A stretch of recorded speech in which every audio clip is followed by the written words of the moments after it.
এই চারাটা হলো 90 লিটারের ড্রাম। এটা হলো আজওয়া চারা, এটায় কোনো শাখায় চারা নাই। এটা চারাটা এই যে দেখেন, এটা হলো আজওয়া চারা। আর যেটা 12 মাসের খেজুরের চারা আপনারা বলছিলাম, এদিকটা হলো 12 মাসের চারা। এদিকটা এটা হলো 12 মাসের চারা, খুবই উন্নত মানের চারা। এটা দুবাই থেকে আনা। এটার শাখায় চারা আছে দেখেন, এই যে এটা শাখার চারা, এই যে শাখার চারা আসতেছে, এই যে একটা, আবার ওই সাইডে একটা, এই যে একটা, এই যেটা দেখেন,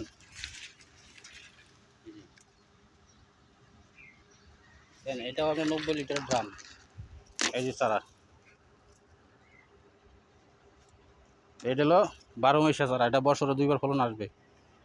আর ওই যে আজওয়া চারা একটা দেখালাম ড্রামে, এটা একই বয়স এই যেটা।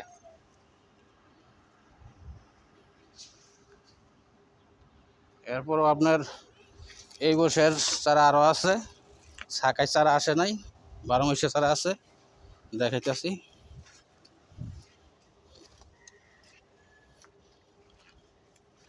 এই একটা আছে 12 মাসের চারা, এটাও 12 মাসের। এই যে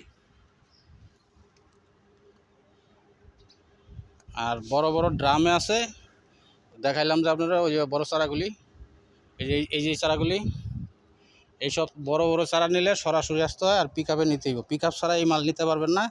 যদি এই ধরনের ড্রাম মাল নেন, ওই 12 মাসের চারাটা, এই যে এইটা, এরপরে তো আপনাকে ওই যে দেখাইলাম বাচ্চাওয়ালা যে 12 মাসের চারাটা, এইটা, আর ওই যে আজওয়া যা খেজুরের চারাটা দেখালাম 10 পিস শাখায় চারা, ওইটা এটি কুড়িয়ে পাঠান যাইব। এই 3টার ভিতরে তো হয়, হয়তো আমরা 2টা নিতে পারেন। এটা হলো আজওয়া খেজুরের চারা, এটা আমাদের 10 পিস শাখায় চারা আছে। কাজ দেখছেন? আপনার সুন্দর করে ভিডিওটা দেখেন, দেখিয়া যেটা পছন্দ হয় বইলেন। এটার ডালপালা অনেক আমি কাইটা দিছি, এই কারণে এদিক দানিগুনি করি তো, এই কারণে ডালপালা কাইটা দিছি। আর আমি বৃষ্টির মাঝে ভিডিওটা করলাম, ছিটাছিটি বৃষ্টি করতেছে। তো ওকে, ভালো থাকেন, আল্লাহ হাফেজ।